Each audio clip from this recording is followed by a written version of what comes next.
Assalamualaikum Sobat Muslimah. Semua orang pasti ingin bahagia. Berbagai cara seringkali dilakukan untuk mendapatkan kebahagiaan sob. Namun ada juga loh yang tetap merasa nggak bahagia meskipun sudah menempuh banyak jalan.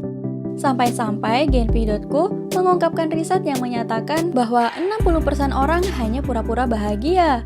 Lalu, di manakah sebenarnya letak kebahagiaan? Seseorang memang akan sulit bahagia jika menstandarkan kebahagiaannya pada sesuatu yang bersifat materi, seperti prestasi, kekayaan, kecantikan, kepopuleran, percintaan, atau persahabatan.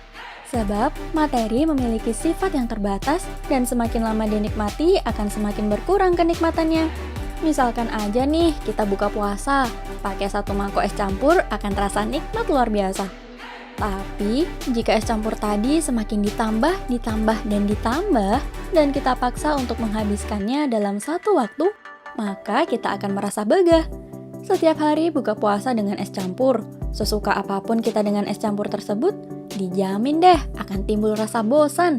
Begitupun juga dengan kekayaan, semakin dinikmati akan semakin hilang rasa nikmatnya. Dan manusia akan mencari kebahagiaan dari sumber yang lain, lagi dan lagi. Mengejar standar kebahagiaan yang didasarkan pada materi gak akan pernah ada habisnya sob. Kejar aja terus dunia, maka dunia akan semakin menjauh dan kita akan sulit merasa bahagia. Sesungguhnya, manusia memang gak bisa menentukan standar kebahagiaannya sendiri sob. Sesuatu yang kelihatannya membahagiakan, hanya terlihat membahagiakan karena hawa nafsu dan bisikan setan. Allah SWT, pencipta sekaligus pengatur manusia, telah memberi kita bocoran dalam firman-Nya bahwa standar kebahagiaan yang benar adalah sesuatu yang sifatnya abadi, gak akan pernah hilang meskipun sudah lama dinikmati, yaitu ridha Allah Ta'ala. Allah SWT telah berfirman dalam Quran Surat Al-Fat, Bismillahirrahmanirrahim. Huwallazi anzala as-sakinata fi qulubil mu'minina liyazdadu imanan ma'a imanihim. Walillahi junudus samawati wal ard. Wa kana Allahu aliman hakima. Dialah yang telah menurunkan ketenangan ke dalam hati orang-orang mukmin untuk menambah keimanan atas keimanan mereka. Dan milik Allah lah bala tentara langit dan bumi, dan Allah Maha mengetahui, Maha bijaksana. So, bahagia yang hakiki akan kita dapatkan ketika kita menjadi hamba Allah yang taat sob. Sayangnya, hal itu gak akan dipahami oleh manusia yang hidup di sistem kapitalisme seperti saat ini. Sebab, kapitalisme adalah pandangan hidup yang memandang bahwa hidup ini untuk meraih sebesar-besarnya keuntungan materi tanpa peduli halal dan haram. Akibatnya, seseorang hanya akan menstandarkan kebahagiaannya pada materi yang mereka dapat. Gak ngide sama sekali untuk mendapatkan kebahagiaan dengan cara meraih ridho Allah. Di dalam masyarakat kapitalis, seseorang yang memiliki lebih banyak materi akan lebih dihargai dan dikagumi.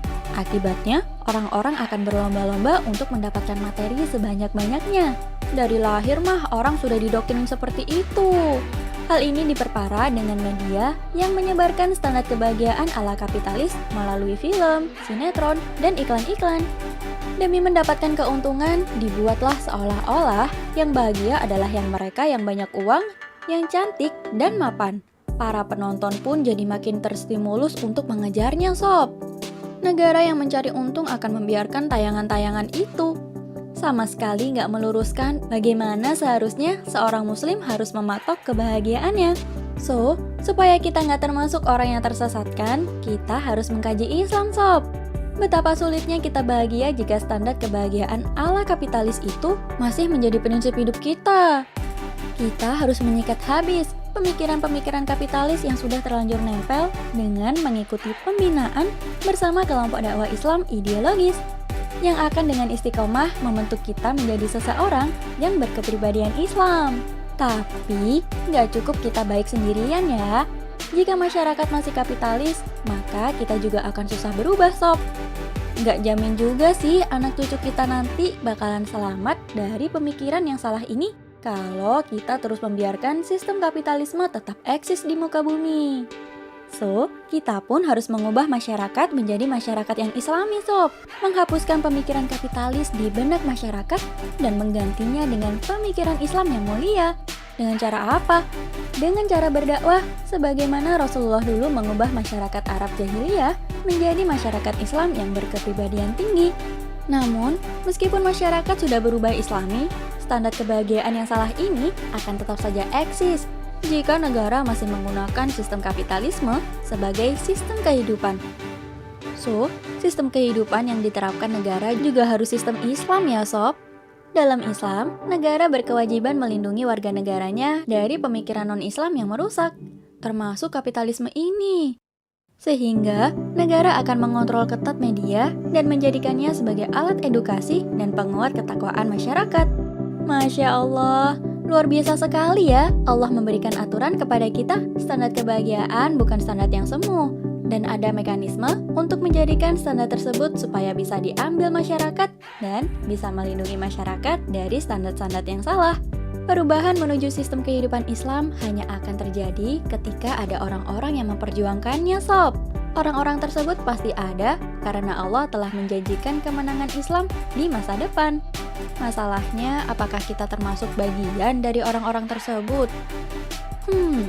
Jika mau ambil bagian, maka kita harus istiqomah mengkaji Islam kafah, mengikuti pembinaan dan berdakwah bersama kelompok dakwah Islam ideologis.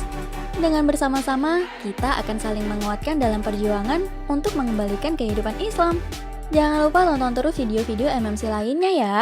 Like, comment, subscribe, dan share seluas-luasnya. Pahami agamamu, bangga berislam kafah. Wassalamualaikum warahmatullahi wabarakatuh.